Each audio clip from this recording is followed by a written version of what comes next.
It's been a while since I made one of these janky videos with this shiny light on my head. Um, Although I don't know if it's been a while on the actual publication of videos because I queue those things up and I have some, 3 months out. Anyway, today is September 28th, 2023. I just had an email exchange with Jared, my friend Jared, and I say his name like you might know it. He's got his own channel. Um, anyway, I know some of you know of him. Um, and it queued up a bunch of things in my mind. He got me fired up. So I'm just going to make a quick video while I'm waiting for my workout. I'm late, actually. I had a nice, exhausting morning. It's a good thing to run full speed. And kind of slumped over in my chair here when the email came through. And it got me fired up. So, where to start? I was out in town the other day. I'm doing a few projects at my house that require me to go into town and break my hermitage. So I work from home, and so I don't go out much. And my wife does the grocery shopping. So pretty much the only time I go to town is when I have to go to the accountant for my business, or I need something for a home improvement project. And so I've been needing to go and get a bunch of stuff for home improvement stuff and projects. And I was following my rule of always take a kid with me so I can maximize the time I have with my children and expose them to life situations and try to use everything as a teaching moment. And so we're driving, and there were, I don't know, something like 3 street preachers with these signs that said stuff like, "Believe Jesus." And they were on the side of a really busy, not quite highway, but a really busy strip, 2 lanes in either direction with just tons of traffic. And they were standing not on a corner or anything where a stoplight was, but like where the traffic was driving through full speed. And so this created a good conversation point with my son. He may have even asked about them. I don't remember. But the elements I remember from this conversation are I mentioned how I asked him, I said, how many people do you think are going to change their lives because of what they're doing?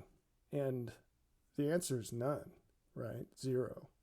Zero people are going to see that and say, oh, let me go ahead and change my life. I mean, I've heard all this a billion times, but just seeing somebody with a sign with 3 words on it or 2 words on it or whatever, oh, that's it. That's all I needed. Thank goodness that these people came around, because that's all I needed. That's all I was waiting on to change my life. Of course, that's not the case. It's ridiculous. So in all things, we ought to ask ourselves, why are we doing what we're doing? And then what are we doing? Is this the best what to answer the why? And also, is it the best why we could have? That's a big one. But in this case, it was the what that was off. If you want to preach the gospel, that is pretty much the worst way you could do it. So the same amount of time, the same amount of effort, they could have made an enormously greater difference doing it in a more effective way. And so what would be more effective? Well, how about actually interacting with people? Like I mentioned, if they were on a street corner or a sidewalk people actually walked on, not next to basically a highway, then they could actually interact with people. There are places you can do this. I mean, we went to Mount Rushmore a few weeks ago, or at some point during the summer. It's all kind of a blur. And they have what did they call it? A prescribed free speech zone, which is really ridiculous. It's last time I checked, this is America, and every square inch ought to be that. But at least they have a place, sure, okay. And sure enough, there's a Jehovah's Witness guy sitting there with no one talking to him, right, with his pamphlets and stuff under a little shade umbrella. He was really comfortable. It looked like he hadn't done anything the whole time he was there. And, but that's a step up, because then at least people could talk to you without, I don't know, pulling over their car across traffic and walking.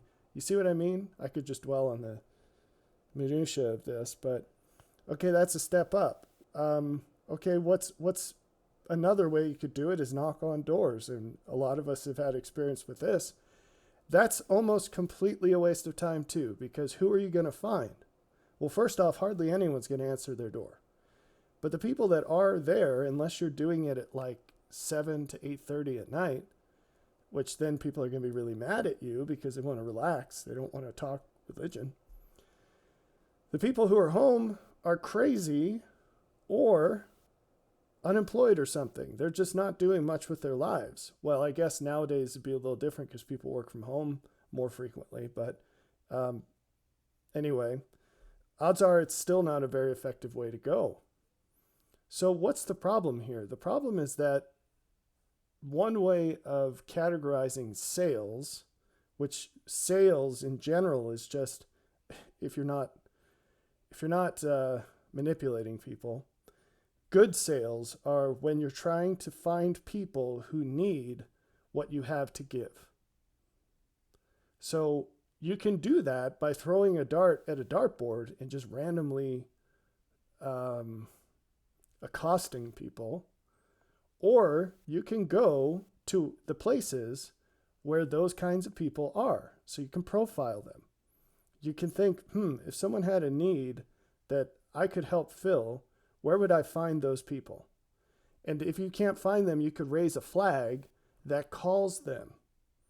And you should do both. Like every single company has a website because people are going to Google things.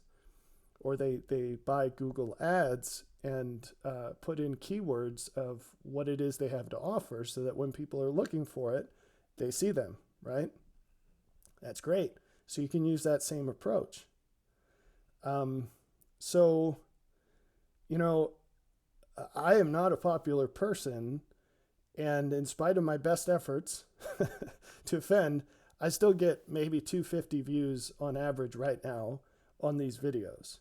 So if a nobody who is highly offensive can get 250 views on YouTube, imagine what these guys could get if instead of wasting 7 hours or however long they were out there on the street with signs that they paid for that nobody cares about, they would just make a video offering something, right? And then, it takes time, and I'm minimizing the cost because if you check, I have hundreds of videos on here, and that wasn't that's not my only intervention, and so there's been a lot of work to get to this point. But anyway, the point is they were totally wasting their time. Okay, so what does this come down to? Sincerity. They weren't actually doing what made the most sense given what they said they wanted to do. And it should have been abundantly obvious to any person, no matter, of any kind of intelligence whatsoever. So that's point number one. And now this brings to mind point number two, which is what Jared brought to my attention. There was an article. No, I'm sorry. Before I get there, yeah, we'll do this. It'll be a nice little sandwich with the main point being what I'll tell you right now. So I told my son, I said, the best way to preach the gospel is to actually live as Jesus would in your place. That's first and foremost, number one. If you don't do that, very little is going to matter. Point number two is after you reconcile to that and you're doing that, look for people who have needs that what you know about Jesus might help with. And then package everything you know to the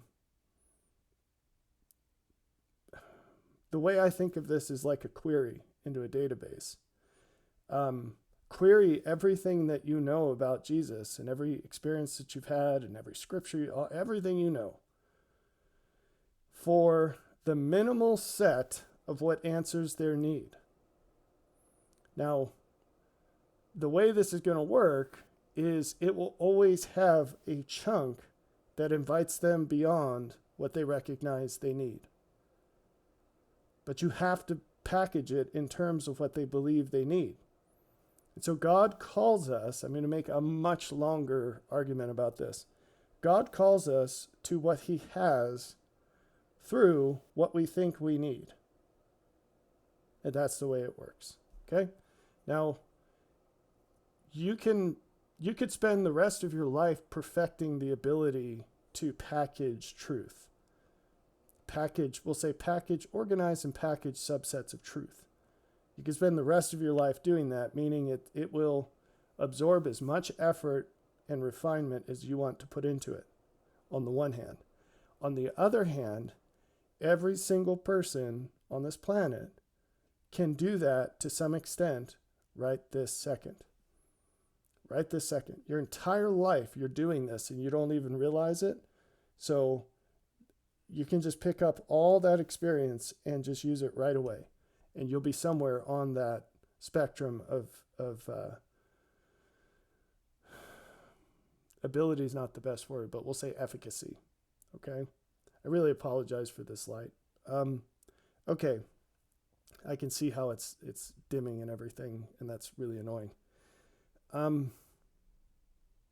Okay, now the transition to another illustration of this. So Jared emailed me a news story of a guy who got arrested actually a couple hours from here, which in Montana mileage, that's right next door, in some small town. And basically he was crossing the country with a couple of people, and they were doing this like walk along the highway with a cross and a flag thing. And I've probably already said enough about the dudes with the signs that you can imagine what I'm going to say about that guy and the efficacy of what he was doing. But there's a bigger picture here that's very important. Long story short, what happened was there was an altercation where a gentleman felt like these folks were harming his business in some way. And he just went ballistic on them. And the preacher guy happened to have a gun with him, and he pulled it on the attacking fella and tried to resolve the situation. And long story short, now he's in jail, and it really looks like there's some dodgy stuff going on with the good old boys, small town sheriff. And it's kind of crazy that this happened nearly a year ago and he's still awaiting trial, as far as I know, from the maybe 8 minutes I spent Googling. So here's some applications which I find extremely interesting, because this seems like a random situation, and yet because of the laws of cause and effect, it turns out that you can see a lot of principles in play no matter where you look. And this story actually illustrates a whole lot of very important things. Just covering a subset of those, it's interesting that in the interviews, this preacher gentleman, I should know his name, he kept mentioning how the belligerent fellow was using all kinds of terrible language. And in his description of the event, he equated the offense of that with the danger of the physically violent motions that the guy made. So like he reached in his truck, he was threatening him, and they reached in his truck and whatever. That's what caused the preacher to pull the gun, because he thought the guy was going to pull a gun, which in Montana is not an unlikely situation. Pretty much everyone is armed. But it's interesting that in his valuation of things, the offense of a man threatening his life was pretty similar to the offense of a man cussing. Now, what's interesting about this to me is that most Christians approach that equivalency, and it's a symptom of a greater distortion of value within modern Christianity. I'm reminded of the quote, I'm going to butcher it if I try to reproduce it. But the idea is, in God's ranking of attributes of holiness, not cussing is really low on the list. There's a million things that matter more than that. Now, I choose not to curse.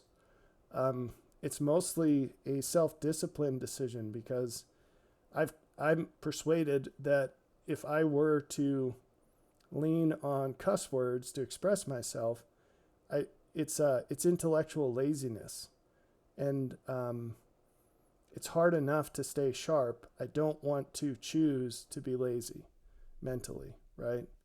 And I know that there's harm that comes by that, in terms of the, the less articulate you are, the greater the thinking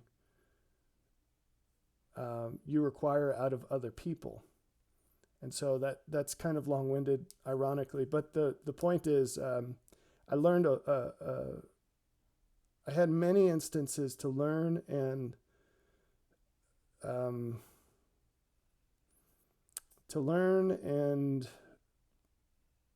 geez, I've amounted many reasons to believe in a very I this is so ironic. I was flubbing over words while talking about being articulate.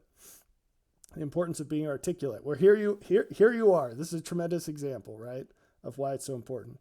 No, as an academic and writing dozens of peer-reviewed articles, there's an approval process, and what you're publishing on, hopefully, are the ideas that you're trying to convey.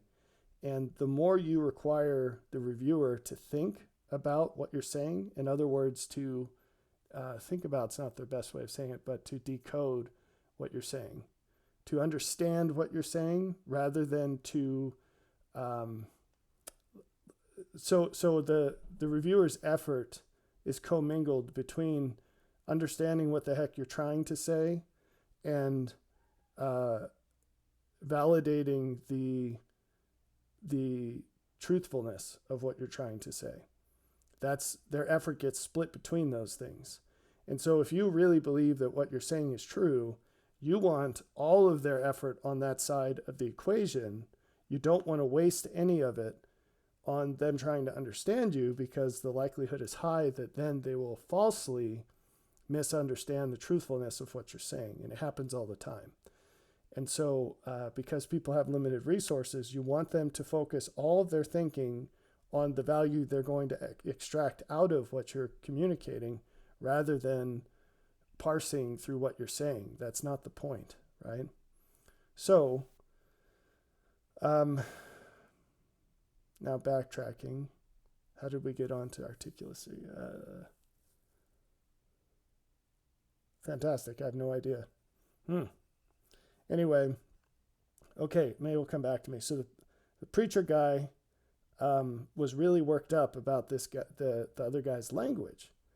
And the thing is if you have an incorrect prioritization of value, you're going to apportion your effort incorrectly. And instead of incorrectly, maybe it's better to say ineffectively. Ineffectively, meaning at the end of the day, remember we were talking about why you're doing what you're doing. If your valuation is prioritized incorrectly, you are not going to accomplish the things that you feel are most important. At the end of the day, I think this preacher would say, I'm trying to preach the gospel and I want people to turn to Jesus. I think that's a safe assumption. But the way he was doing it was way, way less effective than what he could have done and what he should have known, honestly. I'm going to give you some more examples. So I've told people before, and maybe this is why there's so few comments on the channel these days, please disagree with me, but bring reasons.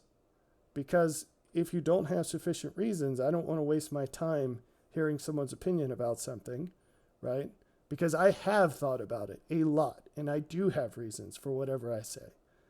Man, a lot of mind blanks today. This isn't good. So, this guy getting so worked up about foul language, and and doing what he did, at least, the pie chart of why he did what he did, a big chunk of it was because he cussed at me and he was mad at me. And it's like, okay, well, at the end of the day, now that, he's facing up to 20 years in prison because his valuation structure was jacked up. Because he chose to battle this dude when the greater portion of what the guy was doing wrong was that he was cussing at him. What did he do? Okay, so now let's talk about the other chunk of that, which is that there was a physical threat. In fact, the preacher claims the guy jumped him. So he eventually put away his gun, and then the guy jumped him. Okay, so this this comes down to like one important point here is if you're going to pull a gun on someone, they teach you in the military, you never point a gun at someone until your intent is to shoot them, right? And you never put your finger on the trigger until you're ready to do that. And this is drilled into your head front to back, and it's one thing that I think is spot on that the military teaches. Okay, so you should not pull a weapon on someone unless you feel like you need to kill them for justified reasons, right? Self-defense is a good reason. So he put the gun away while there's still obviously a threat. And so he wasn't fully committed. He was trying to de-escalate the situation, which is great. But then essentially, you should not pull a gun on someone until you're ready to pull the trigger. And I know there's a time and place for the threat, and I'm not an attorney, and I don't know all the laws of places, and I'm not giving legal advice, but I think I would be enormously hesitant to point a gun at someone until I was ready to pull the trigger, to fire the weapon. So what does this have to do with anything? So going back to the comments, beyond the reasons, I ask people that to be prepared for pushback if they make a comment. And most people don't want pushback, especially not from someone who's thought about something much more than they have, which tends to be the case, right? So with my videos. So this guy pulled the gun. He was not prepared to pull the trigger, it seems. And then he put it back and the guy kicked his butt. And this is a case of little things, or specific things in this case, because this wasn't little, specific things telling a very big story about you. And one thing I've said on the channel is be careful what you say, because if you realized how much about your deepest, darkest faults, and they're secrets because you know about them, but you try to hide them from other people and yourself, if you knew how much of your deepest, darkest secrets you were revealing with just saying a few little things, you would never open your mouth. And it seems that that's one piece of advice people have actually accepted from me due to the dropping off of the comments, which I'm fine with, by the way. I don't mind. It saves me time. But this preacher, he wasn't ready to pull the trigger. He put the gun away. He basically did everything wrong you could possibly do wrong in this situation. Now let's talk. He was preaching the gospel ineffectively. He was defending himself ineffectively. He was incorrectly valuing the cussing versus the physical threat. He stopped short. Not just he didn't shoot the guy, obviously, but he didn't get in his car and leave before he put the gun away.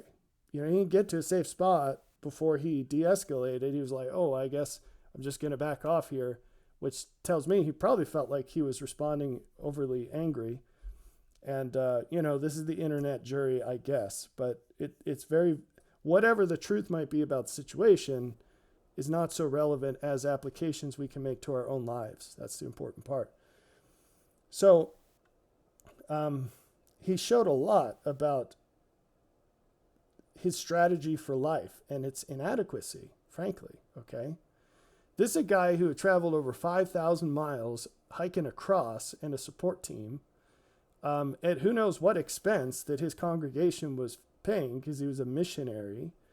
And the sum total of his effort is probably he helped nobody, 0 people, be a better person And now he's charged with this crime and he might go to jail for 20 years. And so, like, what the heck are you doing, right? At the end of the day. Okay, so now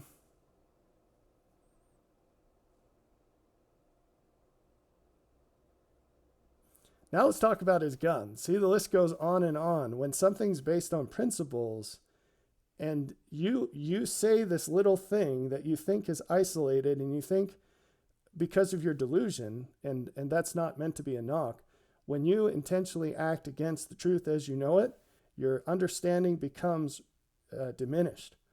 And you actually can't notice how obvious things that you do are.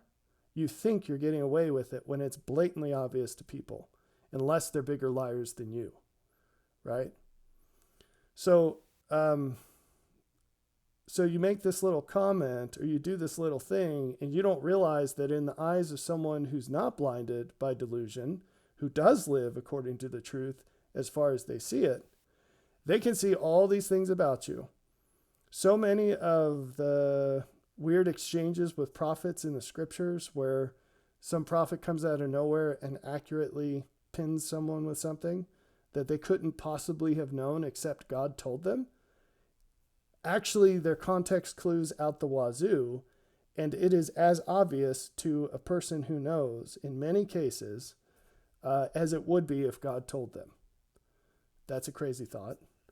And incidentally, that's connected to one way of prophesying, but I won't get into that, which is to model the world and make accurate predictions about the future based on that. Anyway, so I'll talk a lot more about that at some other time. It doesn't matter right now. So, I mean, at this time in the world, it doesn't matter. You all have bigger fish to fry at the moment. So, the final thing I'm going to talk about is this guy's gun. So he was carrying a 2-shot pistol, some small little pea shooter, and that's what he pulled on the dude. Now, I don't know if you've ever shot a pistol, but they're not easy to shoot accurately. A rifle's much easier to shoot accurately, especially at a distance. So the rule of thumb with a pistol is always pack as many rounds as you can. And so some people prefer something like a 9mm and a gun type that will carry a lot of rounds, because then you can just keep pulling that trigger until whatever it is you're shooting stops moving. And like I said, you don't shoot once, you shoot to kill. That's what you do. You don't shoot someone unless you want, or something, unless you have decided that ending its life is what you need to do. So there's that. He said the reason he had a pistol was because he was going through animal country. And yes, the part of the country he was in has grizzly bears and black bears and basically any animal remaining in the United States that can kill people lives in Montana. So in abundance. Mountain lions, even like badgers, you wouldn't want to face a badger, or wolverines, whatever. But his weapon, so he was facing a threat and he had prepared for this threat, but he prepared with it with a 2-bullet, small bullet gun. That's ridiculous. I would never shoot anything with that. So if you're going to engage, if someone shot me with a pea shooter, unless they're really lucky, I would still kill them before I died, even if all I had was my bare hands, right? If we're in some kind of mortal combat situation, right? That's not going to work. And as far as bears go, you can put an entire magazine into a grizzly and it could still kill you before it dies. I'm sorry. You could instantaneously remove its heart and it will still remain alive long enough to charge you at, I forget if they run 60 miles an hour, some insane, to charge you from 50 feet away, totally kill you before it drops over dead. Right? So shooting bullets at it is not really going to help you. And that's why they actually say bring bear spray instead, because If you shoot a grizzly, it will not stop until it tries to kill, until it's dead or it has killed you. But if you bear spray a grizzly, maybe it'll change its mind. So, anyway, so it's just another example of inadequacy where you really are smart enough to figure this out, bro. Because you can Google what pistol for bears, and you'll get answers like whatever's least pointy, so it'll hurt less when it shoves it up your rear end because it won't care that you're shooting it. No, but it'll say something like really big bullets, right? And lots of them, not too little bullets. Okay, that's enough on that. Okay, so let's see. There was something else I wanted to say before I round this out. I'm going to remember as soon as I hit stop. I'm just checking this email. It's worth mentioning that this is yet another example of situations that normal people will dismiss as, oh, that could never happen to me. I don't do things like. So everyone's going to look at this and say, okay, all facts considered, it's still really absurd that the dude is, I don't think he's presently in jail, but he's been charged with something and he could go to jail for 20 years. And he has to wait a whole year to find out the outcome. And who knows how many tens of thousands of dollars he's going to spend on legal fees. And all that stress during that year of not knowing what's going to happen. For what? Because he pulled a gun in self-defense at the end of the day. Whatever the wisdom of that was, it seems a little over the top for him to be facing the charges he is. So, my message to you, which I've repeated very often, is do not underestimate so don't look at the specific cause of what you think triggered all this. Look at everything that happened after that. Because the stuff on the trigger side of the equation, I promise you that some version of that is coming for you.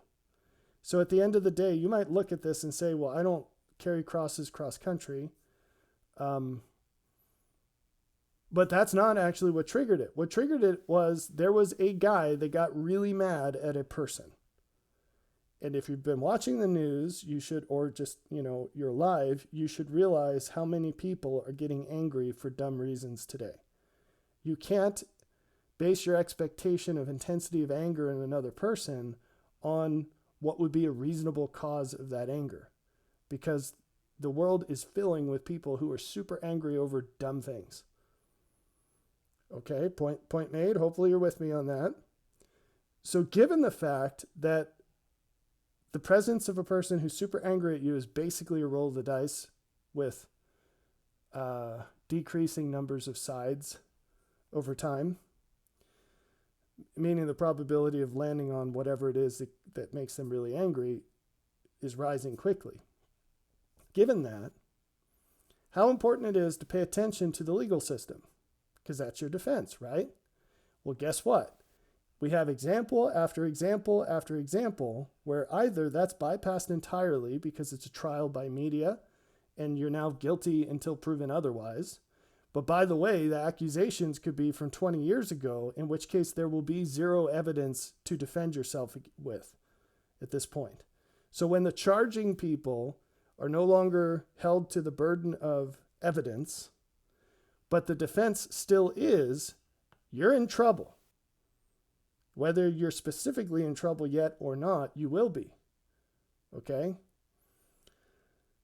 And then, if you do get a trial, what we have is the fact that the juries are made up of people who are taken from the general public. And increasingly, what we see is those people are incapable of reason and unwilling to live by the principle of innocent until proven guilty. As they do everything in their lives, they decide the trial based on their emotions. Not reason, not fact, not evidence, but emotion. Okay? So, then in between those two things, there's the role of the law enforcement officers. So, in this case, we have an example, and there are plenty of these, where the law enforcement officers refuse to uphold the law and are very quick to exercise bias. And I'm trying to put that gently.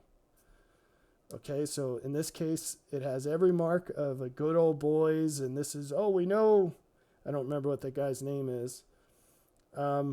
He's a respected member of the community, and we don't like your kind, that kind of thing.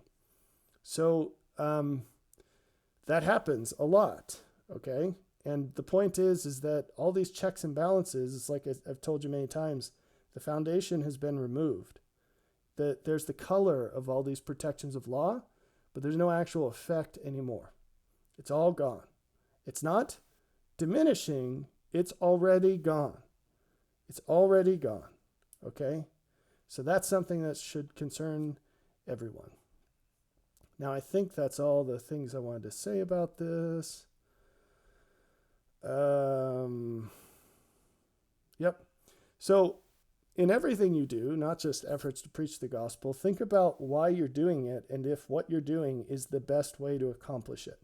God's given you a brain, you should use it. He's given you eyes, you should look. He's given you ears, you should listen. And actively inquire, not just through explicit prayer, tell me the right thing, but use your brain to actively inquire and investigate life and cause and effect. And if what you're doing is the most effective thing you could do to accomplish the purposes that you've stated. Now, in all of that, no one's telling you what your purposes should be. They don't need to say what I've said. I'm just saying, given what you say you care about, are you doing the best things to accomplish that? The sad answer for almost everyone is no. And that is why, if you read John chapter 3, the Lord says we're all condemned already. We begin our functional lives, so I mean when you come to accountability where you're making your own choices, in sin, because we immediately go off course of what we say is important. And we continue that way until we repent and we begin to live without sin. We turn completely to God through turning completely to what we understand to be good. So please exit that pathway of regret and misery, and whatever it is that you say is important, live your life that way. It's a crazy message to have to say, although it has been needed since the dawn of time, but it's an even crazier thing for people to find offense with. But it turns out that if you say something's important, you ought to live your life that way. And if you're not willing to, maybe you should change what you say you think is important. It's really that simple. Take care.